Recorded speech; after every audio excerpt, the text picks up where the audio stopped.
Bismillahirrahmanirrahim. Assalamualaikum warahmatullahi wabarakatuh. Waalaikumsalam Waalaikumsalam warahmatullahi wabarakatuh. Ya, salam sehat selalu buat kita semua. Bapak Ibu, salam sejahtera, Om Swastiastu, Namo Buddhaya, salam kebajikan dan rahayu. Yang sama-sama kita hormati Bapak Kepala Pusat P2KPTK 2 ya, Jakarta Timur, kemudian Bapak Deden selaku pimpinan dari Hebat Facilitation dan Bapak beserta jajaran, dan Bapak Ibu yang berbahagia. Dan kalau nggak salah ini udah pertemuan kita untuk yang keberapa ya Bapak Ibu ya, yang kedua, yang ketiga ya.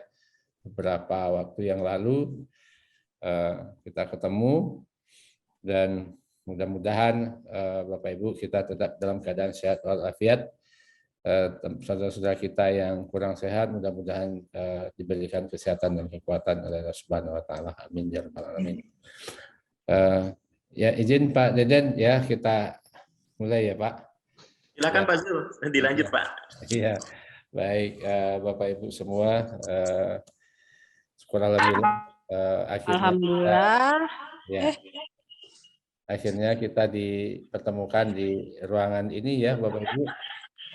Yang subhanallah ya, jadi 350 orang bisa ketemu di ruangan ini. Dan selama ini mungkin tidak terbayang oleh kita kalau untuk mengumpulkan 300 orang lebih itu dalam satu ruangan itu secara fisik, wah itu pasti ribetnya setengah mati ya. Tetapi alhamdulillah dengan situasi sekarang seperti ini memberikan kemudahan kepada kita untuk berkumpul sampai kapanpun dan dimanapun dan jam berapapun ya. Jadi ini suatu bukti bahwa antara kita sebetulnya tidak pernah terpisah, selalu terhubung. Dan perangkat teknologi ini hanya membaca, sebetulnya membaca hukum alam. Dan kalau hukum alamnya tidak ada, perangkat teknologi ini tidak bisa bicara. Jadi itulah kebesaran Tuhan yang Maha Kuasa, Allah Subhanahu wa taala, Bapak Ibu, menyatukan kita semua dalam satu frekuensi yang tidak terputus selamanya. Dan mudah-mudahan ini juga yang terjadi bagi kita dengan antara guru dan murid yang selalu terhubung setiap saat secara batin, sehingga dengan tidak bertemunya di kelas antara guru dan murid, semoga proses pembelajaran tidak pernah berhenti.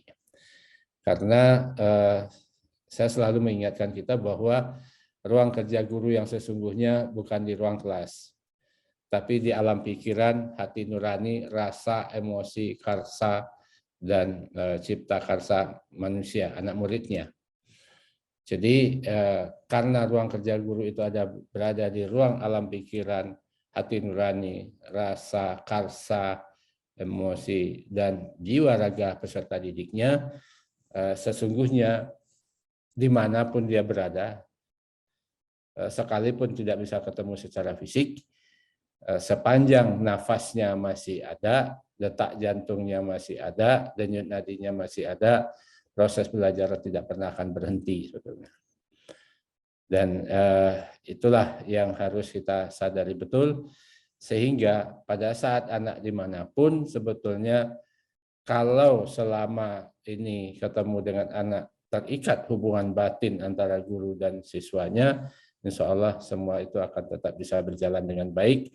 Nah, tantangannya sekarang adalah mengubah paradigma kita. Yang kita sebut belajar itu adalah guru menyampaikan materi, siswa mendengarkan, menjalankan tugas dan sebagainya, dan ternyata itu belum sepenuhnya belajar, sehingga ada kesimpulannya bahwa anak sekolah tapi belum tentu itu dia belajar, schooling tetapi belum tentu belajar. Karena ada beberapa hal yang perlu kita sadari betul, bahwa pada saat belajar itu anak-anak mengolah pikirnya, mengolah hatinya, mengolah rasanya, dan mengolah seluruh kekuatan yang ada di dalam dirinya. Apalagi kaitannya sekarang dengan kewirausahaan, entrepreneurship ya. Baik, Bapak Ibu, saya izin akan menyampaikan share ini ya, screen. Ya, Pak. Oke.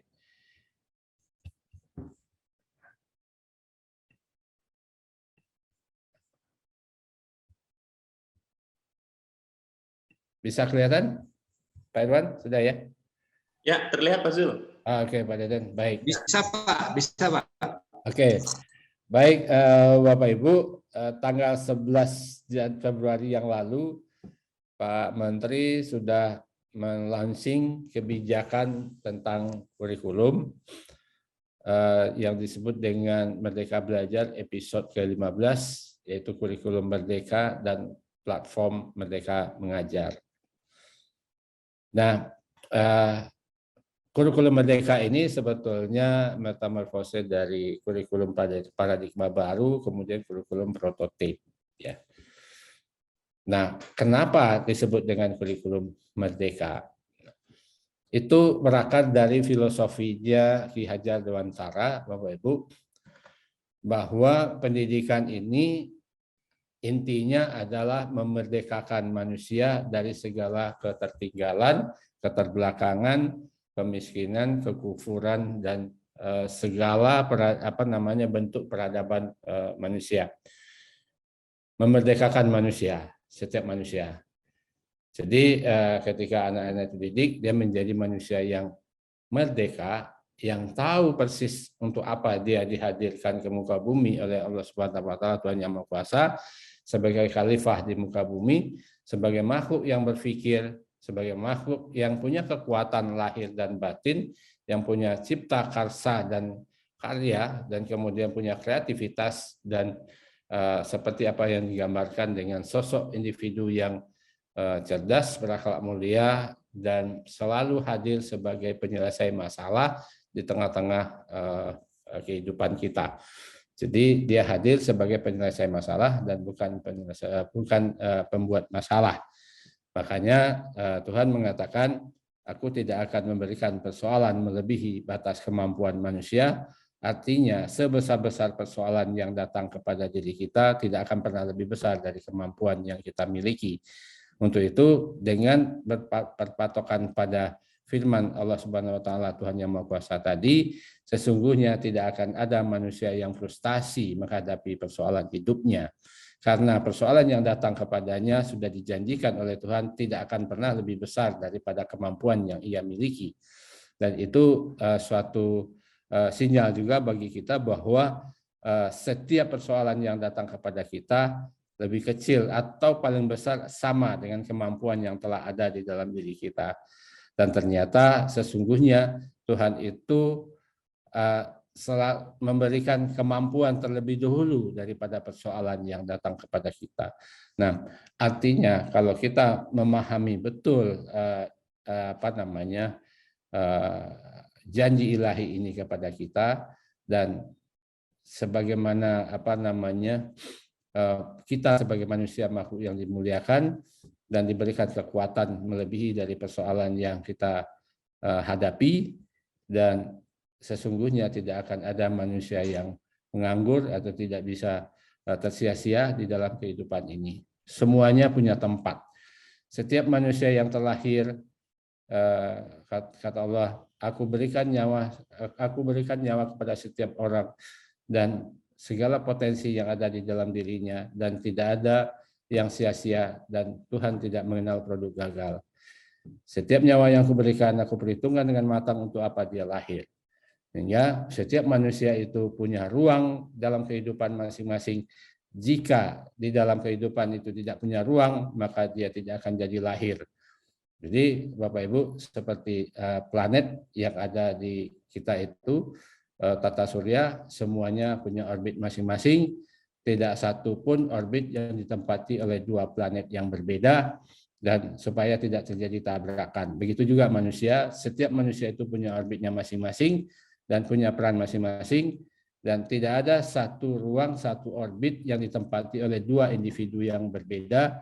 Tujuannya supaya tidak terjadi tabrakan satu sama lain, tidak terjadi perebutan satu sama lain, dan bisa saling mendukung satu sama lainnya. gitu.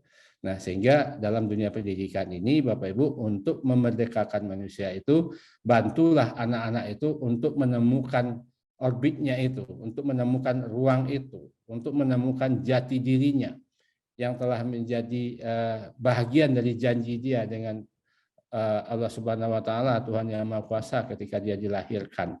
Nah, ketika roh ditiupkan ke dalam rahim di dalam ibu itu ada sebuah perjanjian bahwa tidak akan ada manusia yang akan disia-siakan di dalam kehidupan ini. Itu sesuai dengan janji ilahi.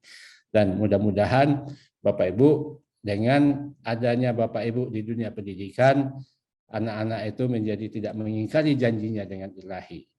Dan mari kita merdekakan mereka. Nah, untuk memerdekakan anak-anak itu dari segala belenggu, keterbelakangan dan sebagainya, tentu gurunya juga harus merdeka dari segala belenggu administrasi dan beban yang sangat rigid dalam menyelenggarakan pendidikan dan kurikulum. Nah, itu sebagai pengantar Bapak Ibu ya, saya akan masuk ke ini. Nah, Bapak Ibu, implementasi kurikulum merdeka yang tadinya diberlakukan bagi sekolah-sekolah penggerak mulai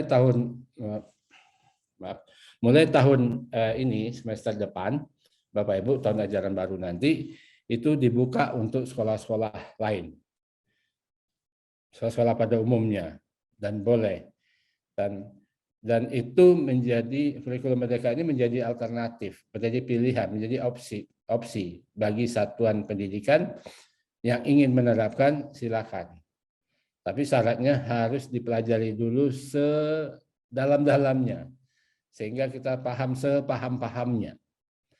Berbeda dengan implementasi kurikulum sebelum-sebelumnya, begitu ditetapkan oleh pemerintah, besoknya siap tidak siap, suka tidak suka, semua sekolah harus melaksanakan. Paham tidak paham, semua sekolah harus melaksanakan sebagai kewajiban. Sehingga fungsi sekolah di saat itu menjadi pelaksana dari kebijakan pemerintah, pelaksana dari kebutuhan pemerintah. Nah, ke depan itu kita ubah paradigmanya. Sekolah bukan lagi pelaksana dari kebijakan, tapi adalah orang-orang profesional yang dikelola oleh orang-orang profesional yang betul-betul paham tentang anak didiknya, paham karakteristik anak didiknya, paham kebutuhan anak didiknya, dan paham bagaimana cara memberdayakan anak didiknya, paham bagaimana cara membantu anak didiknya supaya mengelola pikirannya, rasa, emosi, karsa, dan seterusnya. Jadi itulah orang-orang profesional yang membantu anak didik dan mendampingi anak didik agar mereka mampu menjadi manusia yang sesungguhnya. Nah, ini tugas mulia yang tidak pernah berhenti sebetulnya dari keberkahan. Jadi kalau kita menjalankan ini dengan baik, Bapak Ibu, tugas sebagai profesi sebagai guru, profesi yang tidak pernah pensiun dari keberkahan sampai kapanpun walaupun kita telah tiada sebetulnya. Jadi ini yang perlu disadari betul. Nah, untuk itu Bapak Ibu, isu utamanya sebetulnya bukan pada kurikulumnya, tapi pada upaya pemulihan pembelajaran. Jadi pada upaya pemulihan pembelajaran. Kenapa pemulihan pembelajaran nanti kita bahas lebih lanjut. Nah, Bapak Ibu, untuk aturan-aturan yang bisa dipelajari, Bapak Ibu tinggal bisa akses di sini dan tinggal dipelajari sedalam-dalamnya sehingga Bapak Ibu paham luar dalam apa intinya, apa esensinya kurikulum merdeka ini. Dan ini bisa diakses di website kita, Bapak Ibu. Kita tinggal bisa diunduh beberapa dokumen-dokumennya dan bisa dipelajari lebih lanjut. Kemudian, nah intinya bahwa Bapak Ibu sekali lagi ini bukan perubahan kurikulum seperti lazimnya biasa kita melakukan perubahan kurikulum. Ini lebih kepada perubahan paradigma, mindset, pola pikir kita, bagaimana kita melaksanakan pembelajaran yang berkualitas dengan tujuan untuk memulihkan pembelajaran. Nah, saat ini selama 2 tahun ke depan, itu satuan pendidikan bebas untuk memilih kurikulum mana yang mau dipakai untuk memulihkan pembelajaran. jika satuan pendidikan itu nyaman dengan kurikulum 2013 dengan fokus peningkatan kualitas pembelajaran, memberikan layanan sepenuhnya ke peserta didik, ya silakan dilanjutkan dengan kurikulum 2013 seutuhnya. Atau Bapak Ibu sudah terbiasa dengan kurikulum di masa darurat, yaitu kurikulum 2013 yang dipangkas materi-materi yang yang tidak esensial, sehingga fokus pada materi esensial. Kenapa kita fokus pada materi esensial? Supaya guru punya waktu yang cukup, punya energi yang cukup untuk mendampingi anak per individu anak untuk tumbuh dan berkembang. Nah, kalau selama ini dengan materi yang cukup padat, kemudian administrasi yang begitu rumit, sehingga guru menjadi terbebani, yang terlalu berat, dan mungkin terbilit-bilit mengejar ketuntasan kurikulum. Semua materi harus disampaikan, lalu dibagi waktunya per minggu, sehingga Bapak Ibu mungkin terengah-engah ya untuk mengejar ketuntasan kurikulum.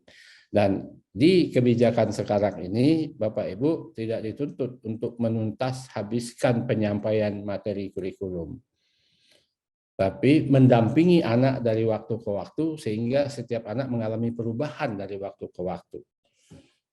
Nah, tidak usah khawatir kalau nanti ada materi yang tidak sempat disampaikan. Kenapa? Karena kita sudah ambil materi-materi esensial sebetulnya supaya guru punya cukup waktu untuk melaksanakan pembelajaran yang berkualitas. Nah, berdasarkan pengalaman dan penelitian pengkajian kami, dengan mengurangi materi dalam kurikulum, mengurangi kepadatan materi kurikulum, mengambil materi-materi esensial seperti di dalam kurikulum darurat, dan ternyata terjadi peningkatan kualitas pembelajaran, dan terutama di masa pandemi, Bapak Ibu. Nah, jadi kemudian berdasarkan pengalaman itu, kita kembangkan, kita formulasi lagi kurikulum yang waktu itu dikatakan kurikulum paradigma baru dan kurikulum prototip, dan setelah dicanangkan diubah namanya menjadi kurikulum merdeka, agar kesan merdeka itu muncul ke permukaan, sehingga dinamakan kurikulum merdeka. Nah, kurikulum merdeka ini sebetulnya secara esensi keilmuan, ilmu pengetahuan antara kurikulum 2013, kurikulum darurat itu sama, karena kita fokus pada materi-materi esensial yang kita ambil.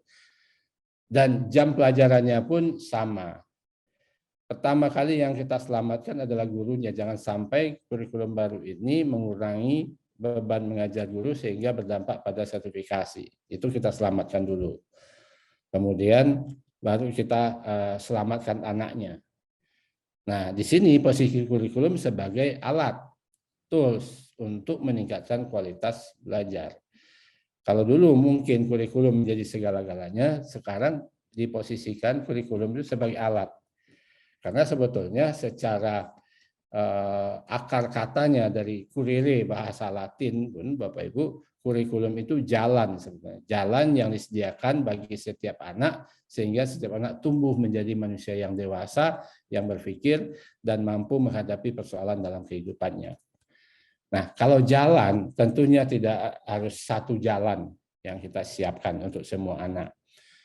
Jadi bisa Bapak Ibu bayangkan misalnya 300 orang ini berkumpul di satu tempat di Jakarta Timur, mungkin di kantor kepala pusat KP2 ini, Bapak Ibu misalnya kumpul di situ, lalu kata panitia semua orang peserta itu harus menempuh jalan yang sama, kendaraan yang sama, kemudian berangkat dari rumah masing-masing dengan pada waktu yang sama juga. Jadi semuanya diseragamkan, jalan yang ditempuh harus sama, kendaraan yang dipakai juga sama, kemudian waktu berangkatnya juga sama. Nah, tentu itu hanya akan menguntungkan orang yang dekat dengan tempat yang kita tuju. Padahal ini tersebar di mana-mana, ada di Cakung, ada yang di Jatinegara, yang di apa, kemudian harus diseragamkan jalan untuk mencapai ke sana. Yang diseragamkan itu tujuan, jalannya boleh berbeda-beda. Nah, begitu juga di dalam dunia pendidikan. Yang kita samakan adalah tujuannya, membangun manusia Indonesia yang sesuai dengan profil pelajar Pancasila yang cerdas, berakhlak mulia, dan sangat menghargai perbedaan satu sama lain. Dan kemudian juga punya keinginan untuk meningkatkan kualitas hidupnya dari waktu ke waktu dengan memberdayakan segala sumber daya yang ada di sekitarnya, yang ada di dalam dirinya. Ya, karena sebetulnya setiap manusia itu dibekali senjata untuk mengatasi persoalan dalam kehidupannya. Nah, ini ada kaitannya dengan nanti ke entrepreneurship sebetulnya. Nah, Bapak Ibu, karena jalan itu harus banyak sesuai dengan posisi masing-masing anak, makanya kurikulum itu harus menyediakan jalan yang beragam, ya, memberikan ruang yang luas seluas-luasnya kepada setiap individu anak untuk membangun jalannya sendiri untuk menuju mencapai tujuannya masing-masing. Nah, tujuannya masing-masing itu tadi yang digambarkan dengan profil pelajar Pancasila sesuai dengan potensi keunikannya masing-masing. Nah, apapun profesinya, dia seorang yang lulusan yang berprofil pelajar Pancasila dengan keunikan profesi dan kekuatan dia masing-masing. Sehingga Bapak Ibu, di dalam satu kelas anak ada 32 anak, mestinya ada 32 cara yang mereka gunakan untuk mencapai tujuan yang kita harapkan, sehingga semuanya ke-32 anak itu adalah sang juara di bidangnya masing-masing. Nah, selama ini Bapak Ibu, anak-anak itu semua anak mendapat materi yang sama, dengan cara yang sama, tugas-tugasnya sama, penilaiannya sama, seragam, sumber belajarnya juga seragam, dan pengalaman yang dilalui oleh semua anak satu kelas itu juga seragam, sama. Nah, ternyata Bapak Ibu, cara yang seperti itu hanya cocok untuk satu orang anak atau beberapa orang anak saja. Sementara anak yang lain itu tidak cocok. Nah, sehingga akibatnya bagi kita selama ini juaranya di satu kelas itu hanya satu. Kenapa? Karena jalan yang kita siapkan itu hanya satu jalan untuk semua. Karena mereka itu mendapat materi yang sama dengan cara yang sama, tugas-tugasnya sama, semuanya sama.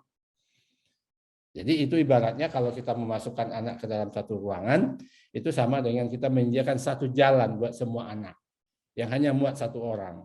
Dan kalau kita bilang kepada mereka, siapa yang duluan sampai di luar sana, itulah sang juara. Itu akan terjadi sikut menyikut sebetulnya. Ya. Nah, kalau tadi itu dalam satu ruangan itu sikut menyikut secara fisik, nah kalau dalam pendidikan selama ini sikut menyikut dalam pikiran, dalam rasa, dalam emosi yang melibatkan emosi mereka. Anak yang juara itu akan enggan untuk membagi ilmunya kepada teman-temannya, karena kalau dibagi teman-temannya menjadi paham, itu akan mengancam kedudukannya sebagai sang juara. Kemudian anak yang ranking di bawah ingin menjadi juara, akan belajar, terus belajar, akhirnya bisa mencapai juara, menggantikan posisi orang yang juara tadi yang turun ke bawah. Yang berhasil meraih juara satu menggantikan posisi anak yang sebelumnya juara itu berbahagia. Kemudian anak yang tadi yang juara satu itu digantikan posisi oleh temannya itu menjadi menderita karena turun ranking. Nah, itu artinya kita membiasakan anak untuk membiasakan anak untuk berbahagia di atas penderitaan orang lain.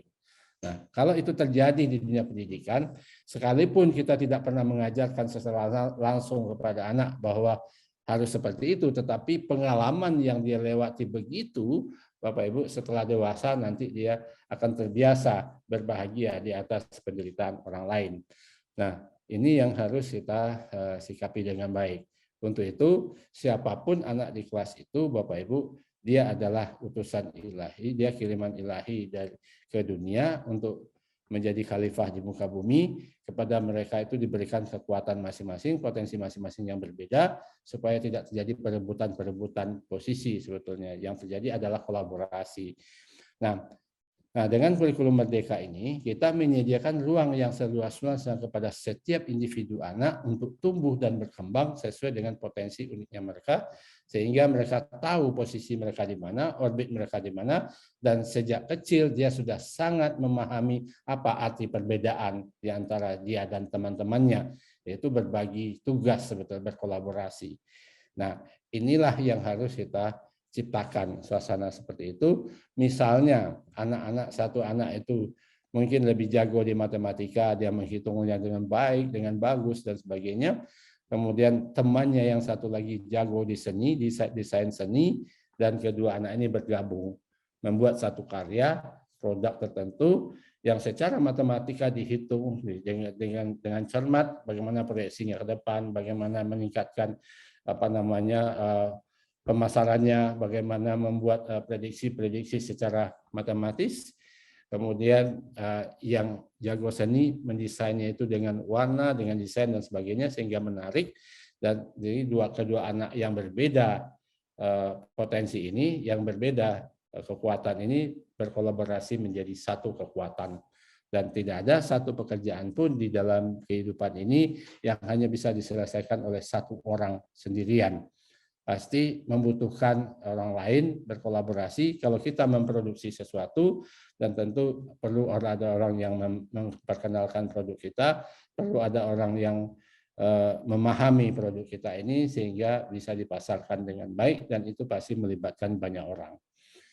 Nah, disinilah Bapak Ibu, bagaimana kita mengkondisikan anak-anak belajar, dan disinilah salah satu peran dari pembelajaran proyek Bapak Ibu untuk menyatukan anak-anak itu dalam berbagai perbedaan, kemudian mereka bisa berkolaborasi, membangun suatu aktivitas, kegiatan tertentu, sehingga dia menyadari bahwa kolaborasi ini adalah sesuatu kekuatan kita, dan kita bisa menghadapi berbagai persoalan-persoalan yang rumit dalam kehidupan sehari-hari kalau kita berkolaborasi. Nah, ini yang harus kita sadari sejak dini, bahwa tugas kita di dunia pendidikan adalah menyediakan ruang yang seluas-luasnya kepada setiap individu anak manusia sehingga dia tahu apa kekuatannya, apa kelemahannya, di mana kelebihannya, di mana kekurangannya masing-masing, sehingga dengan kelebihan dan kekurangan masing-masing itu terjadilah kolaborasi. Bukan persaingan saling mematikan yang muncul, tetapi semangat untuk membangun kekuatan secara berkolaborasi. Nah, ini yang diperlukan oleh bangsa kita itu untuk terus maju sebetulnya. Jadi dengan kurikulum merdeka ini, Bapak Ibu punya keleluasaan untuk menentukan cara terbaik bagi setiap anak-anak yang ada di ruang kelas Bapak Ibu. Dan kemudian satu sekolah dengan sekolah lain itu bisa saja berbeda polanya, sesuai dengan kondisi karakteristik satuan pendidikan masing-masing. Nah, Bapak Ibu, sebetulnya kurikulum ini sudah dilaksanakan di sekolah penggerak sejak tahun 2021, kemudian tahun 2022 ini dibuka untuk sekolah umum tanpa melalui seleksi. Kalau yang sekolah penggerak itu harus melalui seleksi. Kalau ini tidak melalui seleksi, Bapak Ibu silakan mendaftar di platform Merdeka Mengajar. Kemudian di situ ada beberapa kuesioner yang Bapak Ibu isi untuk mencek kesiapan secara internal Bapak Ibu sendiri. Jadi itu semacam self assessment. Itu seberapa siap kita untuk melaksanakan kurikulum merdeka ini. Nah, kemudian Bapak Ibu, 3 pilihan itu dapat diputuskan oleh satuan pendidikan. Jadi satuan pendidikan lah yang kita harapkan untuk memutuskan kurikulum mana yang mau dipakai. Kurikulum mana yang nyaman bagi Bapak Ibu. Kurikulum mana yang nyaman bagi peserta didik Bapak Ibu semuanya. Sehingga dengan kurikulum itu anak-anak itu belajar berkualitas, belajar bergairah dengan semangat yang tinggi, dan semuanya punya kesempatan untuk mengembangkan potensi-potensi unik yang ada di dalam diri mereka. Nah, sehingga Bapak Ibu bisa menerapkan kurikulum merdeka ini beberapa bagian saja dari prinsip itu. Misalnya Bapak Ibu masih tetap menggunakan kurikulum 2013 atau kurikulum darurat. Namun ingin mengadopsi bagian tertentu dari kurikulum merdeka. Misalnya pada saat mengadopsi proses pembelajaran saja dengan proses pembelajaran berbasis proyek, silakan. Jadi ibarat rumah kita masih nyaman dan perabotannya juga masih bagus, yang perlu diganti catnya saja, silakan diganti catnya saja, kemudian yang lainnya pakai yang lama, nggak ada masalah, gitu kan. Nah, yang penting Bapak Ibu ketika menggunakan yang baru atau mengganti catnya itu, Bapak Ibu betul-betul merasa paham dan membutuhkan itu. Jadi melaksanakan ini bukan karena keterpaksaan dan bukan karena kewajiban. Makanya kurikulum ini tidak diwajibkan dilaksanakan secara serentak. Karena kalau diwajibkan dilaksanakan secara serentak, itu akan dipandang bahwa ini adalah kewajiban. Kita harus melaksanakan sebagai kewajiban. Nah, kalau melaksanakan sebagai kewajiban, rasa memiliki itu rendah. Nah, yang ada adalah kita melaksanakan sesuai dengan ketentuan. Nah, kalau ada apa-apa nanti di jalan, kan kami sudah menjalankan apa sesuai dengan ketentuan. Gitu. Jadi rasa memiliki itu menjadi rendah. Nah, selama 2 tahun ini, Bapak Ibu dibuka kesempatan untuk mendalami, untuk mencoba, dan setelah mencoba memahami, dan kalau pada saat Bapak Ibu mencoba itu ada hal-hal yang perlu diperbaiki, silakan disampaikan kepada kami untuk diperbaiki, sehingga 2 tahun ke depan itu kita sudah menemukan kurikulum yang cocok buat kita semua di Indonesia ini, yang cocok bagi gurunya, cocok bagi anak-anaknya. Nah, kalau gurunya sudah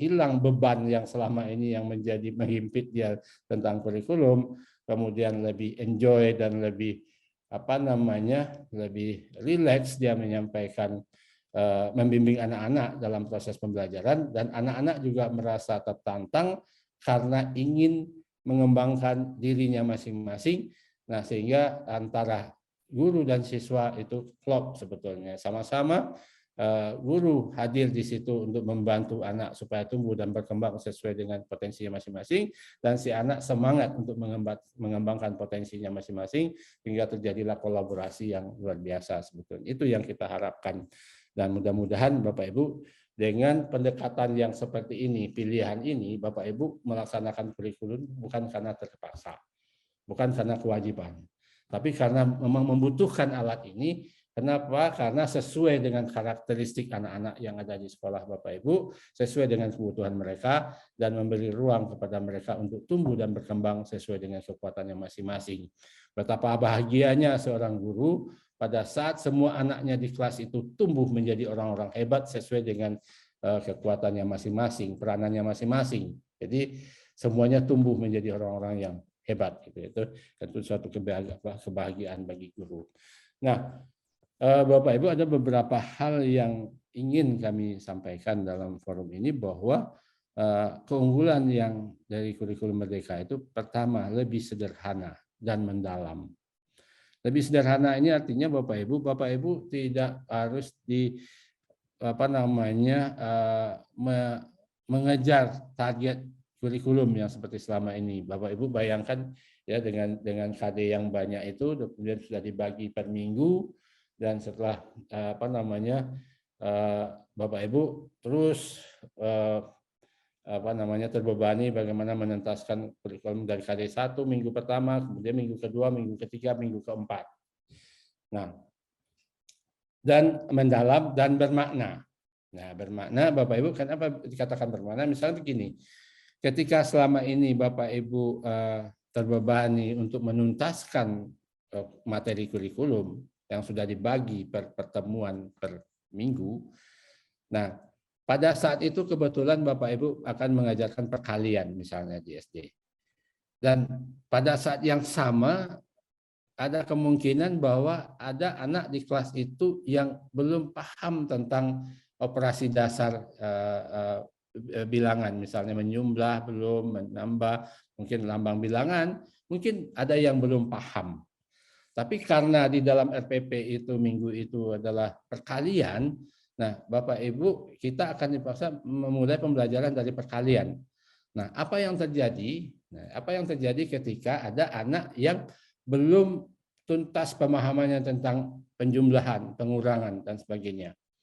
Nah, menurut Bapak Ibu, apa yang akan terjadi ketika kita paksa anak belajar tentang perkalian, sementara di dalam dirinya masih ada punya persoalan tentang operasi bilangan itu. Nah, terus akhirnya guru menyampaikan 2 kali pertemuan tentang perkalian. Minggu besok sudah bilangan kuadrat, belum besok sudah sambung lain, minggu besoknya sudah lain lagi, sehingga di akhir semester semua KD bisa disampaikan. Si anak masih punya persoalan di KD awal, kemampuan awal anak masih punya persoalan. Kemudian di akhir tahun juga dilanjutkan habis kurikulum semuanya, lalu si anak juga menambah materi terus, akhirnya di akhir tahun ketika diuji dia tidak bisa menjawab soal karena kemampuannya yang tertinggal sejak awal ini, dan akhirnya dia tidak mencapai KKM pada waktu itu, dan kemudian anak itu harus tinggal kelas. Nah, padahal sebetulnya persoalannya adalah dia punya persoalan di kemampuan dasar di awal, di minggu pertama. Di minggu pertama sudah punya persoalan. Di minggu kedua sudah punya persoalan. Di minggu ketiga tambah lagi persoalan. Minggu keempat sampai minggu ke-18 dalam satu semester itu punya persoalan yang dibawa sejak awal. Nah, kita merasa tidak masalah. Kenapa? Karena kurikulum sudah disampaikan semuanya 100%. Dan kita sudah tidak punya utang. Padahal anak itu ada yang belum beres kemampuannya sejak awal. Nah, akibatnya Bapak Ibu, anak terus naik, kemudian naik. Akhirnya bisa jadi anak yang kelas 10 SMA, kemampuan matematikanya itu atau kemampuan logika nalarnya itu sama dengan anak kelas 4 SD. Nah, inilah yang disebut dengan ketertinggalan pembelajaran, krisis pembelajaran yang berlangsung sudah sekian lama, bukan karena masa pandemi sebetulnya, justru masa pandemi itu menambah parah sebetulnya.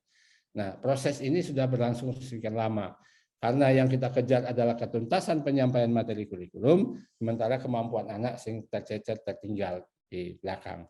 Nah, dengan kurikulum baru ini, kita mulai dari kemampuan anak dulu. Kita lakukan diagnostik, asesmen diagnostik dulu. Bila hari itu anak itu belum tuntas pemahamannya tentang penjumlahan, pengurangan, kita belum pindah dulu ke perkalian. Walaupun Bapak Ibu di RPP sudah disusun minggu itu mestinya perkalian, tapi kondisinya masih ada anak yang belum paham apa itu penjumlahan dan penjumlahan dan pengurangan. Nah, makanya kita fokus di situ sampai dia paham bisa, baru kita pindah ke pembelajaran berikut baru. Jadi perpindahan pelajaran itu berdasarkan perkembangan kemampuan anak dari waktu ke waktu, bukan berdasarkan kecepatan guru menyelesaikan materi kurikulum, kan? Nah, biasanya kita Bapak Ibu kalau kita itu membelajarkan sesuatu selalu mulai dari kurikulum, materi kurikulum disampaikan pada anak. Nah, kalau sekarang ini kita mulai dari apa yang dimiliki anak hari ini, kemampuan apa yang dimiliki anak hari ini, kemudian terus naik, sehingga kurikulum itu menjadi alat bantu saja sebetulnya. Nah, kemudian belajar bermakna. Selama ini Bapak Ibu mungkin ya kita membelajarkan di contoh di matematika ya tentang urutan bilangan. Mungkin selama ini kita hanya mengajarkan anak-anak bilangan 1, 2, 3, 4, 5. Mungkin hanya seperti itu, gitu ya. Sehingga anak sudah bisa mengurutkan bilangan 1, habis 1, 2, 3, 4. Belum sampai apa makna yang sesungguhnya dari belajar urutan bilangan ini. Nah, menurut Bapak Ibu, ketika anak sudah paham urutan 1, 2, 3, 4, bahwa habis 1 harus 2, 2 harus 3, kemudian kita acak Bapak Ibu bilangan itu, lalu kita tampilkan apa reaksi anak, dia bilang, oh itu salah, itu keliru. Kenapa keliru? Karena habis 1 itu harus 2, 2, 3. Tidak bisa habis 1, 3, kemudian 2, kemudian 6, kemudian 7, nggak bisa. Dia harus 1, 2, 3, 4, 5, dan seterusnya. Nah, ini sebetulnya kita sedang melatih nalar logika anak bahwa dalam kehidupan ini kita perlu melakukan sesuatu sesuai dengan urutannya. Urutannya, sebuah disiplin sebetulnya, dan tidak boleh dilanggar urutan ini. Nah, lalu pemahaman ini kita bawa ke kehidupan yang lain. Misalnya, sebutkan cara makan yang benar. Pertama, kedua, ketiga, keempat. Cara berwuduk yang benar, cara berbicara yang benar. Pertama, kedua, ketiga. cara kalau kita melakukan sesuatu di rumah, bagaimana melakukan sesuai dengan prosedur. Pertama, kedua, ketiga. Mana yang pertama dulu, mana yang kedua, mana yang ketiga. Kemudian anak-anak diminta misalnya di rumah menata bukunya, di rak bukunya sesuai dengan urutannya macam-macam. Urutan dari abjad judul bukunya, bisa urutan dari ukurannya dari kecil kepada yang besar, atau bisa urutannya mana yang lebih sering dipakai, mana yang jarang dipakai, atau urutannya dari warna, atau urutan apapun. Nah, tujuannya supaya apa? Kalau dia berurutan, teratur begitu, berdasarkan warna, berdasarkan ukuran, berdasarkan judul abjad buku itu, atau urut begitu, dan kita akan mudah untuk mencari buku itu kalau diperlukan, misalnya. Atau anak membantu orang tuanya di rumah mengurutkan perabotan yang di dapur atau di ruang makan misalnya, diurutkan berdasarkan mana yang paling sering dipakai. Oh, ini yang paling sering dipakai ke depan, kemudian yang jarang sebagainya. Dan sehingga belajar urutan bilangan ini sebetulnya itu melatih anak untuk hidup teratur, disiplin, dan kalau itu dilakukan dengan baik, maka kita akan merasakan kenyamanan dan kebahagiaan dalam kehidupan. Nah, begitu juga pada saat antri, anak tidak akan mau menyalip antrian yang panjang. Kenapa? Karena dia tahu betul apa makna dari arti urutan bilangan, gitu kan. Nah, seringkali kita setelah dewasa, Bapak Ibu begitu panik menghadapi persoalan dalam kehidupan, karena kita tidak tahu mana yang pertama, mana yang kedua, mana yang ketiga, mana yang skala prioritas pertama, mana yang kedua, mana yang ketiga, mana yang keempat. Kita jadi panik. Nah, ketika kita mengalami itu artinya bahwa pemahaman tentang makna urutan bilangan di kelas 1 SD dulu kita belum matang. Nah, berarti ini yang harus dikuatkan Bapak Ibu, pelajaran bermakna ini. Nah, untuk bisa melakukan pembelajaran bermakna, tentu Bapak Ibu jangan sampai terburu-buru untuk menuntaskan materinya. Bapak Ibu harus tenang, harus punya waktu yang cukup, punya energi yang cukup mendampingi anak sehingga sampai anak menemukan makna itu di dalam proses pembelajaran. Kita tidak bisa mengatakan pada anak-anak belajar urutan bilangan ini adalah untuk kita supaya hidup teratur dan disiplin. Pingsan dia nanti kalau disampaikan seperti itu. Tapi si anak akan menemukan sendiri makna dari belajar itu ketika kita tampilkan berbagai permainan, berbagai macam alat peraga, kemudian kita bawa ke semua segi kehidupan. Misalnya PR-nya di rumah adalah menata bukunya tadi berdasarkan urutan, terserah urutannya mau apa yang dipakai, urutan nama, urutan besar kecil dan sebagainya. Dan nah, ini pas banget ketika kita membelajarkan itu pada masa pandemi ini. Jadi semua anak di rumah urutan bilangan, setelah dia paham, kemudian PR-nya adalah coba menata apapun yang ada di rumah itu sesuai dengan urutannya. Nah, mungkin tadi perabotan dapur atau perabotan di kamar atau di rak buku dan sebagainya masing-masingnya, dan melakukan di rumah masing-masing dengan kegiatan yang berbeda-beda, atau dia mengurutkan tanaman di taman itu mana yang bagaimana cara mengurutkannya, apa kriterianya, mana yang di depan, mana yang di belakang, mana yang di belakang itu, mana yang itu, dan silakan ditata, gitu kan. Jadi itu sebetulnya berlatih untuk menata kehidupan menjadi lebih baik sebetulnya.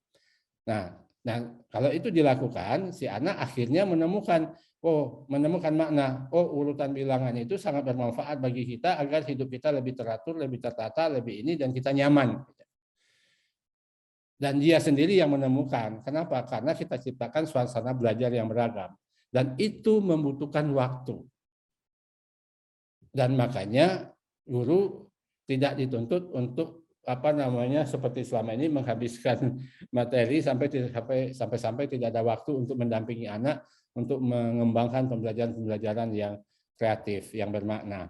Dan ini sangat penting bagi pengembangan entrepreneurship sebetulnya. Di situ juga akan terjadi pengalaman-pengalaman yang bervariasi bagi anak untuk mengembangkan potensi dia, kreativitas dia dengan cara-cara yang beragam. Dan kemudian Bapak Ibu, ini tadi yang saya katakan bahwa guru mengajar sesuai dengan tahapan capaian dan perkembangan peserta didik. Nah, jadi kalau anak belum paham urutan bilangan, jangan masuk ke kompetensi berikut. Karena dia akan punya persoalan nanti. Nah, ada pertanyaan, Pak, kalau kita mengikuti anak, nanti kurikulum tidak habis disampaikan. Nah, sekarang pertanyaannya saya balik, saya bilang bahwa apakah ketika kita menyampaikan semua materi sampai habis, apakah ada jaminan bahwa anak menguasai? Kalau tidak ada jaminan anak menguasai, ya kalaupun kita sudah menyampaikan semuanya, juga tidak bermanfaat bagi anak. Nah, lebih baik kita matangkan kompetensi dasarnya itu, sehingga untuk kompetensi-kompetensi berikutnya dia lebih mudah sebetulnya. Sehingga ketertinggalan pembelajaran tadi, misalnya mungkin kekurangan waktu untuk menuntaskan kompetensi tertentu, itu akan bisa diselesaikan oleh anak karena dia punya kemampuan untuk menyelesaikan itu. Nah, kemudian sekolah memiliki kewenangan untuk mengembangkan dan mengelola kurikulum dan pembelajaran sesuai dengan karakteristik satuan pendidikan masing-masing.